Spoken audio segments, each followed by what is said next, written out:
Hello aspirants, this is Ahir and welcome you back to SSB crack exams. आज के इस video में हम बहुत ही इंपॉर्टेंट से टॉपिक के बारे में बात करेंगे। आज के इस वीडियो में हम I2U2 समिट या फिर I2U2 अलायंस के बारे में जानने की कोशिश करेंगे। रिसेंटली आप सभी को भी पता है कि first ever such summit of I2U2 alliance जो था वो वर्चुअली कंडक्ट किया गया था, तो प्राइम मिनिस्टर मोदी जी ने भी उसमें पार्टिसिपेशन किया हुआ था।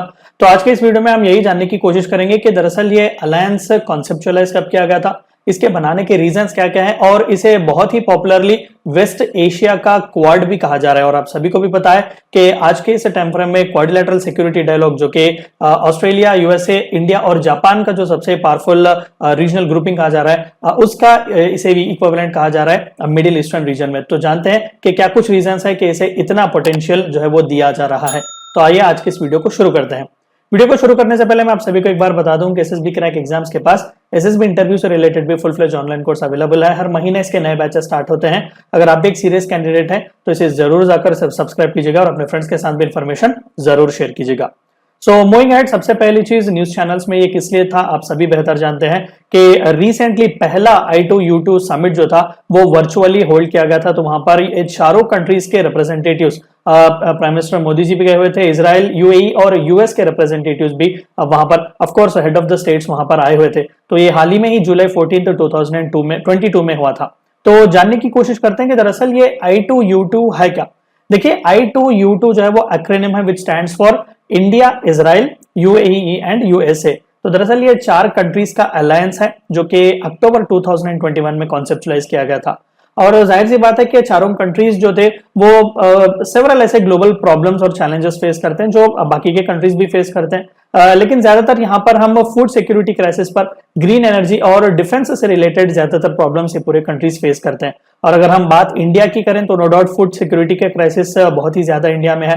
मिडिल ईस्टर्न कंट्रीज की अगर हम बात करें, देखिए again one of the most important reason इस रीजनल ग्रुपिंग को प्रोमिनेंट क्यों माना जा रहा है, क्योंकि यहाँ पर यूएई और इजराइल है।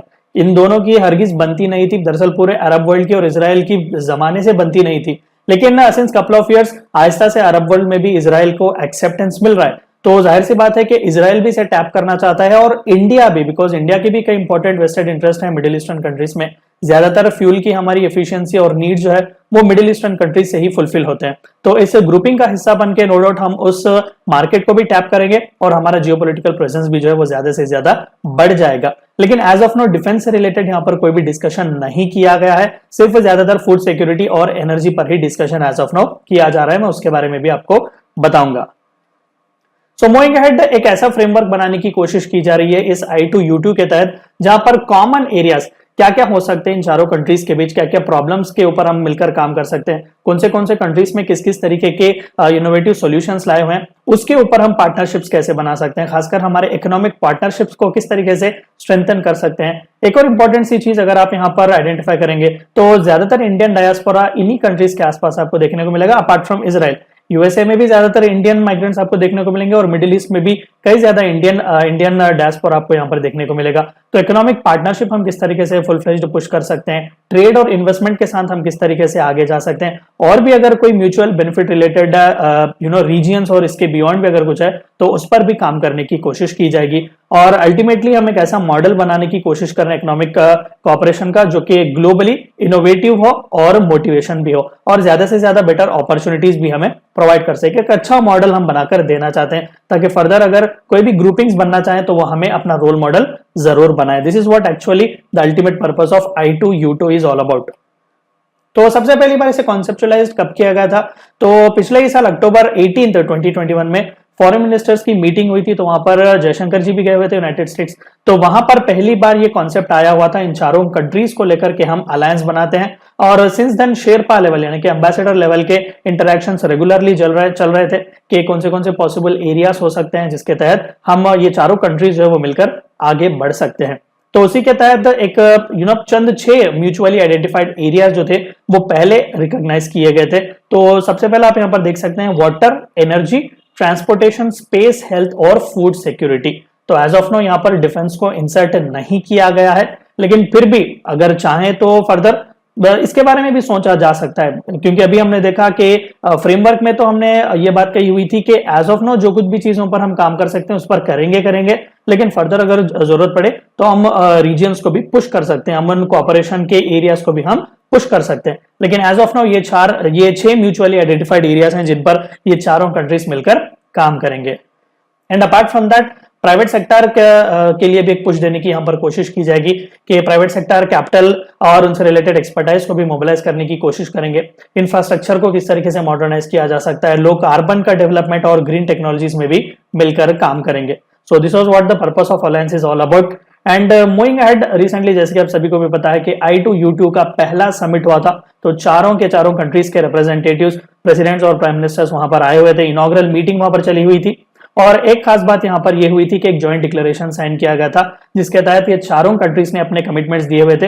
और एज ऑफ नाउ अभी इस पहले समिट के लिए जो कि वर्चुअली हुआ है, सिर्फ 2 ही कैटेगरीज पर ज्यादातर यहां पर बात की गई थी, एक फूड सिक्योरिटी क्राइसिस पर और दूसरा क्लीन एनर्जी पर, और उससे रिलेटेड चंद इंपॉर्टेंट से यहां पर हमें कमिटमेंट्स भी इन कंट्रीज के तहत देखने को मिलेंगे। And apart from that in चारों कंट्रीज ने यही कहा कि इनोवेटिव वेज क्या क्या हो सकते हैं जिसके तहत हम लॉन्ग टर्म बेसिस पर फूड प्रोडक्शन को, डिलीवरी सिस्टम को हम डाइवर्सिफाई कर सकते हैं, ताकि ग्लोबल फूड शॉक्स अगर हमें देखने को मिले तब भी हम एक रेसिलिएंट इकोनॉमी बनकर उभर आए और बेटर उन्हें मैनेज कर सके। तो ये चारों कंट्री हेड्स के बीच ये डिस्कशन हुआ है। मैं आपको थोड़े बहुत हाइलाइट्स उस समिट के बारे में बताता हूं। And apart from that commitment दिया गया कि मोबिलाइज करने की कोशिश की जाएगी प्राइवेट सेक्टर के कैपिटल को, एक्सपर्टाइज को, ताकि मॉडर्नाइज कर सके हम इंफ्रास्ट्रक्चर को। लो कार्बन डेवलपमेंट के पाथवेज खासकर इंडस्ट्रीज के लिए किस तरीके से हो सकते हैं, पब्लिक हेल्थ और वैक्सीनेशन के एक्सेस से रिलेटेड भी डिस्कशंस किए गए थे। और इंपॉर्टेंट सी चीज फिजिकल कनेक्टिविटी, खासकर मिडिल ईस्टर्न रीजन और आसपास के जो रिलेटेड कंट्रीज हैं उनके बीच किस तरीके से दिया जा सकता है, इसके बारे में भी हमने डिस्कशन किया हुआ है। And apart from that UAE ने यह कहा कि $2 बिलियन जो है वो इंडिया में इन्वेस्ट करेगा, खासकर एक series of integrated food parks बनाएगा थ्रू आउट इंडिया। कहां पर होंगे, कौन से लोकेशंस होंगे, इस पर अभी डिस्कशन बाकी है। तो एक बात कही गई कि ये सभी जो है वो state of the art climate smart technologies के द्वारा बनाए जाएंगे और यहाँ पर सबसे कम से कम फूड वेस्टेज और स्पॉइलेज से रिलेटेड जो है काम वगैरह किया जाएगा। फ्रेश वाटर का कंजर्वेशन कैसा चलेगा, इस पर काम करेगा।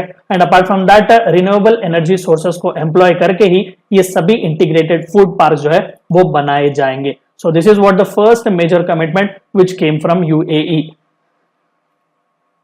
एंड मूविंग अहेड, इंडिया ने भी रेसिप्रोकेट किया और इन्होंने भी यही कहा कि अगर आप $2 बिलियन रख रहे हैं तो हम भी कमिटमेंट देते हैं कि अप्रोप्रिएट जो कुछ भी लैंड आपको जरूरत की पड़ेगी जहां कहीं पर भी प्रोजेक्ट करने के लिए, हम उसे कमिट करते हैं। And apart from that farmer के इंटीग्रेशन के लिए भी, ताकि वो इन फूड पार्क्स के साथ काम कर सके, हम वो भी फैसिलिटेट करेंगे। एंड अपार्ट फ्रॉम दैट इसी प्रोजेक्ट से रिलेटेड यूएसए और इजराइल ने भी ये कहा कि प्राइवेट सेक्टर में जो कोई भी इस इन सेक्टर्स में काम कर रहे हैं उनसे रिलेटेड हम पुश करेंगे, उन्हें इनवाइट करेंगे कि वो भी यहाँ पर आए, अपने एक्सपर्टाइज और इनोवेटिव सॉल्यूशंस जो है वो दे सके यहाँ पर। क्योंकि एग्रीकल्चर से रिलेटेड जब हम बात करते हैं तो ऑफकोर्स नो डाउट इजराइल और USA one of the top most countries माने जाते हैं as far as agricultural innovation is concern. तो क्रॉप यील्ड को किस तरीके से हम मैक्सिमाइज कर सकते हैं, इन सभी के बारे में भी हम फर्दर काम करने की कोशिश करेंगे, ताकि ये प्रोजेक्ट के ओवरऑल प्रोडक्टिविटी को, सस्टेनेबिलिटी को हम इसी तरीके से बरकरार रखें। और एक और चीज जो आपको यहां पर सोचनी है कि इंडिया में इस तरीके के फूड पार्क रखने से क्या होगा। 2 चीजें होंगी। ऑफकोर्स साउथ एशिया के पूरे रीजन और मिडिल ईस्टर्न रीजन जो कि यहाँ पर यूएई भी रिलेटेड है, तो दोनों में फूड सिक्योरिटी को टैकल करने का इश्यू आसान हो जाएगा। अभी जैसे कि हमने देखा कि ग्लोबल फूड शॉक्स जो कुछ भी हमें फर्दर लगेंगे उसे हम बड़े एफिशिएंटली उभर के आना चाहिए। This is what the discussion has been made. And apart from that पहला तो फूड क्राइसिस का हो गया, दूसरा हो गया एनर्जी से रिलेटेड। तो एनर्जी से रिलेटेड भी चंद इंपॉर्टेंट है यहाँ पर डिस्कशंस किए गए थे I2U2 ग्रुप में कि एक एडवांस और हाइब्रिड रिन्यूएबल एनर्जी का प्रोजेक्ट गुजरात में लाया जाएगा, खासकर 300 मेगावाट्स का, जो विंड और सोलर एनर्जी के कैपेसिटी को कॉम्प्लीमेंट करेगा। एंड अपार्ट फ्रॉम दैट एक बैटरी एनर्जी स्टोरेज सिस्टम भी यहाँ पर कंस्ट्रक्ट की जाएगी। और US trade and development agency ने भी ये कहा कि हम एक फीजिबिलिटी स्टडी करेंगे यहाँ पर $330 मिलियन प्रोजेक्ट का, वो भी फर्दर हमें गुजरात में ही देखने को मिलेगा।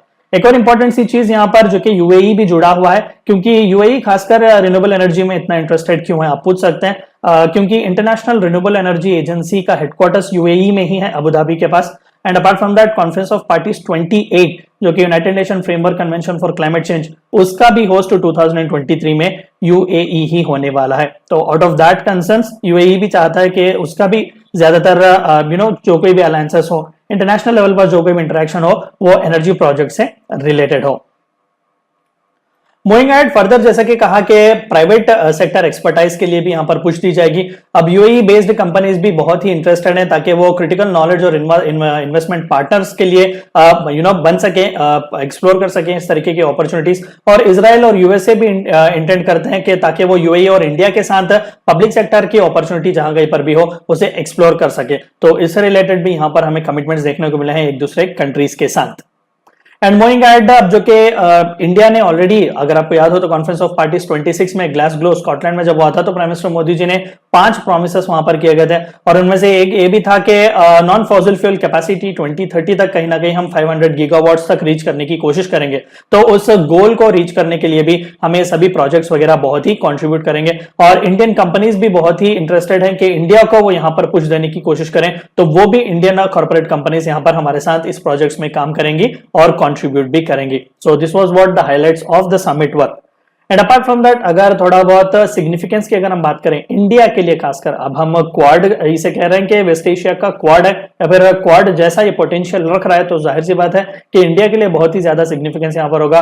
पहला, इंडिया के लिए वेस्ट एशियन पॉलिसीज में बहुत ही इंपॉर्टेंट रोल प्ले करने को मिलेगा। एज ऑफ नाउ इंडिया का प्रेजेंस जरूर वहां पर है, मिडिल ईस्टर्न जितने भी कंट्रीज हैं उन सभी के साथ हमारे अच्छे रिलेशन है, लेकिन फिर भी ग्रेटर हमारा एक से यहां पर मिल जाएगा क्योंकि इस तरीके के अलायंसेस, क्योंकि ऑलरेडी यहां पर यूएसए जैसा एक बहुत ही बड़ा दिग्गज कंट्री है एंड अपार्ट फ्रॉम दैट जो कि आहिस्ता से इजराइल को भी मिडिल ईस्टर्न कंट्रीज में एक्सेप्टेंस मिल रहा है, तो वेस्टर्न एशियन पॉलिसीज में बहुत ही इंपॉर्टेंट रोल इंडिया प्ले कर सकता है। एंड अपार्ट फ्रॉम दैट इस तरीके के अलायंसेस में जब हम हिस्सा बनते हैं तो मार्केट का एक्सेस भी हमारे लिए बहुत ही अच्छा मिलता है। तो ये लार्ज जो अनटैप्ड मार्केट है मिडिल ईस्टर्न कंट्रीज का, चाहे वो यूएई का हो या फिर उसके आसपास के जितने भी कंट्रीज हैं, तो वहां पर फुल पोटेंशियल है ताकि इंडिया उन फुल पोटेंशियल को टैप कर सकता है और हमारे मार्केट को और भी एक्सपेंड कर सकता है। यहाँ के प्राइवेट कंपनीज भी वहां पर जाकर सेटअप किए जा सकते हैं, वो भी हमारे लिए बहुत ही जबरदस्त सा एक मौका होगा। एंड अपार्ट फ्रॉम दैट जो कि ऑफकोर्स 21वीं सदी में जैसे कि कई प्रोमिनेंट पर्सनैलिटीज ने कहा कि 21st century belong to India, तो उसी तरीके से ग्लोबल पॉलिटिक्स में भी हमारे लिए ग्रेटर से मिल जाएगा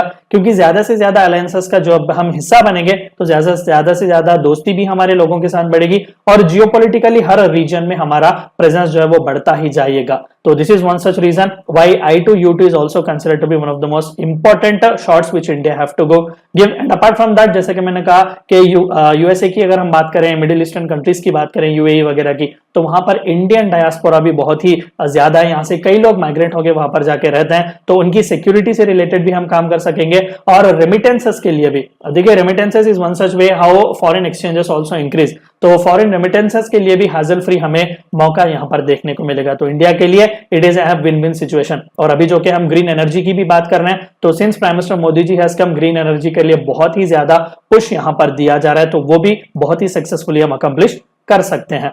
लेकिन ऐसा नहीं है कि सब कुछ अच्छा ही है, यहाँ पर थोड़े बहुत चैलेंजेस भी है। चंद इंपॉर्टेंट चैलेंजेस इसके बारे में हमें डिस्कस करना है। सबसे पहला, अरब Israeli problem.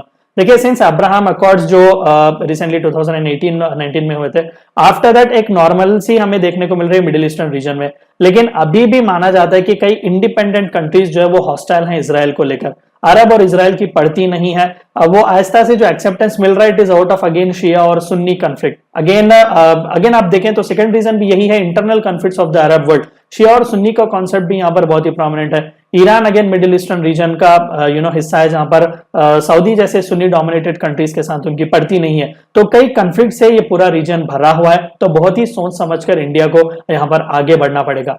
And apart from that, China भी कंटिन्यूअसली और कंसिस्टेंटली अपना प्रेजेंस बढ़ाने की कोशिश कर रही है इस मिडिल ईस्टर्न रीजन में, तो चाइना को भी हमें कहीं ना कहीं वर्चुअली टैकल करना पड़ेगा। And apart from that, there is also a possibility of splitting of countries for lobbying purpose. अभी पाकिस्तान का भी प्रेजेंस यहाँ पर अच्छा है। ऑर्गेनाइजेशन ऑफ इस्लामिक कंट्रीज की जब हमने बात की तो देखा वहां पर सिंगल हैंडेडली पाकिस्तान डोमिनेट करता है। तो क्या आपको नहीं लगता कि मिडिल ईस्टर्न कंट्रीज में भी पाकिस्तान अपना सिक्का चलाएगा और इंडिया के खिलाफ कहीं ना कहीं कंट्रीज को दो जुटों में बांटने की कोशिश करेगा कि या तो तुम इंडिया के खिलाफ हो या तो इंडिया के साथ हो, you can not choose a middle path. तो इससे रिलेटेड भी लॉबिंग का पर्पस या फिर प्रॉब्लम हमें कई बार देखने को मिल सकता है। तो ये इंपॉर्टेंट से चैलेंजेस है जो I2U2 से एसोसिएटेड है। लेकिन फिर भी वे फॉरवर्ड हमारा किस तरीके से होना चाहिए, क्योंकि जरूरी है 21वीं सदी में हम सभी के साथ मिलकर आगे बढ़े। तो बेटर अपॉर्चुनिटी है इंडिया के लिए ताकि वो और भी एक्टिव रोल प्ले कर सकता है मिडिल ईस्ट में, कोऑपरेशन में, वेस्ट एशिया से रिलेटेड हो। And apart from that energy security, food security, workers, trade, investment, maritime security etcetera, ये सभी इश्यूज एक्टिवली इंडिया डिस्कस कर सकता है और इन सभी कंट्रीज के साथ पार्टिसिपेशन भी कर सकता है और प्रॉब्लम्स को ये फाइंड आउट भी कर सकता है। And apart from that India का एनहांसमेंट बहुत ही होगा डिप्लोमेटिकली और स्ट्रेटेजिकली भी इस रीजन में, और इन चारों कंट्रीज में कोऑपरेशन भी अगर हम पुश करेंगे तो बहुत ही अच्छा हो सकता है। जितने भी म्यूचुअली अग्रीड एरियाज हमने देखे हुए थे कोऑपरेशन के, उसमें भी इंडिया एक्सेल कर सकता है। तो बेहतर यही है कि हम इस अलायंसेस को इसी तरीके से सीरियसली लें और उसे आगे बढ़ाने की कोशिश करें। तो ये थी चंद बातें जो आपको जाननी थी I2U2 अलायंसेस या फिर I2U2 रिसेंट समिट जो जुलाई 2022 में हुआ उसके बारे में जानने की। थोड़े बहुत रिव्यू क्वेश्चंस देख लेते हैं, किस तरीके से सवाल आ सकते हैं। Which alliance is also called as Quad of West Asia, NATO, ASEAN, I2U2 या फिर NAFTA? And of course the correct answer is I2U2। India, Israel, USA, UAE, ये चारों कंट्रीज के अलायंस को क्वाड ऑफ वेस्ट एशिया भी कहा जा रहा है। Which of the following is not a member of I2U2 alliance? India, Israel, USA or Ukraine? Absolutely right. The correct answer is Ukraine is not a member, rather than it is UAE. I2U2 summit 2022 took place at recently जो हुआ Washington DC, Tel Aviv, New Delhi या फिर none of the above? The correct answer is little bit tricky, none of the above, क्योंकि ये summit virtually हुआ, कोई भी एक जगह यहाँ पर चूज नहीं की गई थी। I2U2 alliance was conceptualized in June 2021, July, October या November 2021, and the correct answer is October 2021 जब फॉरेन मिनिस्टर्स की मीट हुई थी यूनाइटेड स्टेट्स में। I2U2 के हिसाब से एरियाज ऑफ कोऑपरेशन क्या क्या होने चाहिए? Food security, green energy, transportation etcetera, all of the above, and the correct answer is of course all of the above. इन सभी के साथ काम करने की या फिर इन सभी एरियाज में कोऑपरेट करने की बात यहाँ पर की गई थी। Initially the name of I2U2 alliance, पहले जब कॉन्सेप्टलाइज किया गया था तो इसे एक दूसरा नाम दिया गया था, बाद में I2U2 अलायंस इसका नाम दिया गया था। तो West Asian Quad alliance for Middle Eastern security, International Forum for Economic Cooperation या Forum for Indo Pacific and Gulf Cooperation, and the correct answer is C, International Forum for Economic Cooperation. पहले International Forum for Economic Cooperation का नाम दिया गया, बाद में इसे I2U2 alliance का नाम दिया गया। UAE का कैपिटल क्या है? बहुत ही बेसिक सा सवाल है, लेकिन कई लोग गलत इसका जवाब लिखते हैं। Dubai is not the capital of UAE, capital of UAE is actually Abu Dhabi. Abu Dhabi B is the right answer. And capital of Israel, ये भी थोड़ा बहुत कंफ्यूजिंग है, टेल अवीव, जेरूसलम, हाइफा या बेथलेहम। देखिए recently Tel Aviv को ही माना जाता था, लेकिन अब जो कि यूनाइटेड स्टेट्स ऑफ इंडिया ने भी जेरूसलम को एक्सेप्ट किया हुआ जब डोनाल्ड ट्रंप थे। And apart from that Israel भी अपने कैपिटल को जेरूसलम की तरह ही बताता है। तो पूरी तरीके से मेजर राइट्स तो नहीं दिए गए, लेकिन फिर भी on record Jerusalem he Israel का कैपिटल बताया जाता है। एंड अपार्ट फ्रॉम दैट जो भी इंपॉर्टेंट है, इनके पूरे काम है एग्जीक्यूटिव, लेजिस्लेचर, जुडिशरी वगैरह, वो सभी टेल अवीव से ही होते हैं। लेकिन ऑन रिकॉर्ड अगर हम कहें तो Jerusalem will be the capital of Israel.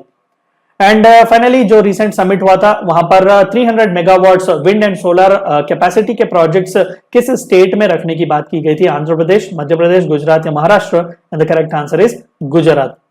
And finally $2 billion integrated food parks पूरे अक्रॉस इंडिया बनाए जाएंगे, ये कमिटमेंट किसने दिया हुआ है? इसराइल, USA, UAE और China? And the correct answer is of course UAE ने दिया हुआ था कि $2 बिलियन के आसपास इंटीग्रेटेड फूड पार्क जो है पूरे इंडिया में रखे जाएंगे। So before ending the video एक और बार आपको याद दिला दूं कि SSB क्रैक एग्जाम्स के पास SSB इंटरव्यू से related full fledge online course available है, बहुत ही अफोर्डेबल प्राइसेस में है। अपने फ्रेंड्स के साथ भी इंफॉर्मेशन जरूर शेयर कीजिएगा। And this are all the courses, एक बार जाकर जरूर चेकआउट कीजिएगा। Warrior 10 is a code which you should use so that you get 10% discount. Meet you in the next session. Until then, stay healthy, stay safe. Thank you for watching my lecture. Jai Hind.